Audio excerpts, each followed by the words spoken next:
So that's kind of dense. I recognize that. And you can see I was, kind of stumbling through it too. There's a lot of terminology there. So we'll spend some more time. I'll probably give you some extra videos and whatnot to kind of break down those processes.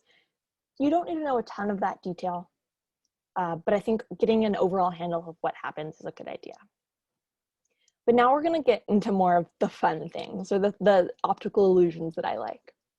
And we're going to talk about how we actually perceive and recognize certain visual aspects, starting with color. So remember I showed you this at the start of the lecture? Our brain is making a lot of assumptions about color.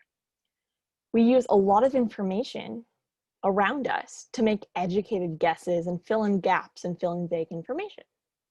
So I asked you this at the start of lecture, are these two blocks the same color?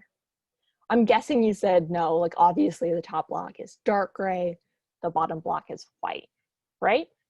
That's what I said too. That's still what I see when I look at this. Would you believe me if I said they're actually the same color?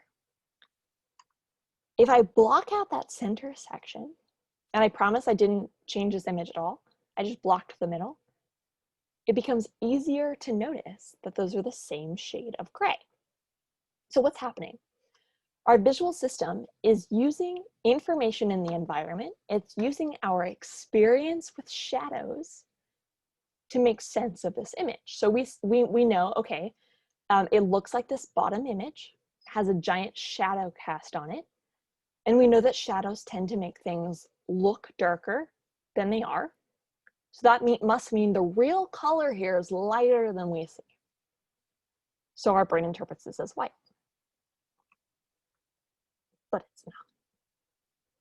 Same thing holds true for things like this illusion. This is a similar example. I want you to look at these and ask yourself what color these hearts are. If you're like me, you might see the left heart as red and the right heart as more of a magenta pink, right? Or you might be like, Heather, I know this is a lecture on perception, so they're obviously the same color, even if they don't look like it, and you would be right. So let's talk about what's tricking your brain here. So in contrast to shadows, our brain is using the alternating colored lines to perceive and interpret the colors of the hearts differently. So whereas on the left, you have the lighter green stripe next to the heart, on the right, you have a darker stripe next to the heart. If I take out those stripes, if I get rid of them, you can see that they're both red. So our brains are considering colors in context, and we're biased to interpret those colors based off the surroundings. Okay, one more color demo, because I think this is cool. Here's a picture of some kids who are posing with a turtle they just found. Now the girl who is crouching in the center of the photo, this girl right here, what color is her shirt? Look around the image. Think about what color these different kids' shirts are. Now, if you're like most people, if you're like me, I see this girl's shirt as kind of being a yellow, right? The other shirts are a mix of green or red or blue. But this is actually a black and white photo. If you don't believe me, I'm going to zoom in. So you can see here, now that the entire photo is larger, the actual underlying photo is just grayscale, black and white, but it has grid lines drawn over it that are a particular color. So you can see here, these are green grid lines or yellow grid lines. So our brains are filling in the rest of the color. It's assuming the entire shirt or the entire face is a particular color, even though it's not there. So our brain is making shortcuts based off experience to determine colors. One last color demo before we talk about some theories and why this works. Here's our US flag, but not with the right colors, right? These are definitely not the colors it should be. But let me show you how I can make your brain see the right colors in this famous illusion. Maybe you've seen it before. I want you to stare at the center of this flag, at this dot, for about 30 seconds, okay? So just stare at it. So I'm going to time you. It's okay to blink, but don't move your eyes.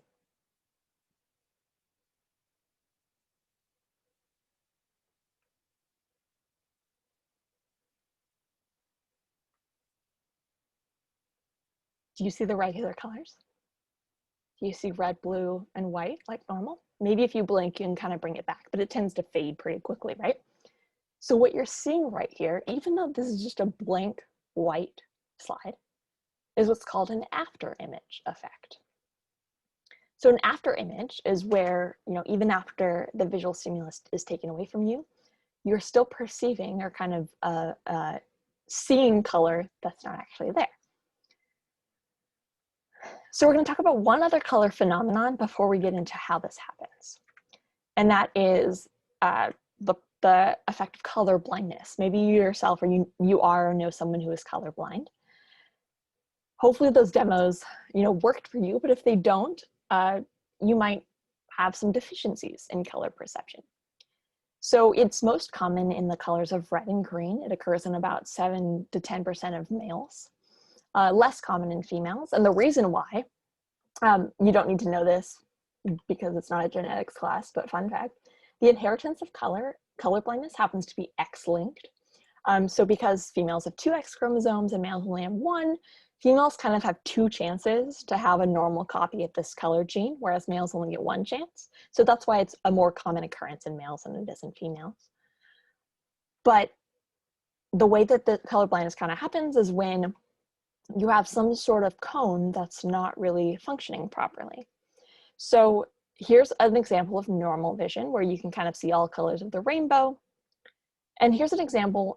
You don't need to know the exact names, but there are 2 different types. There's either red deficient or green deficient, meaning that your red cones aren't functioning properly or your green cones aren't functioning properly.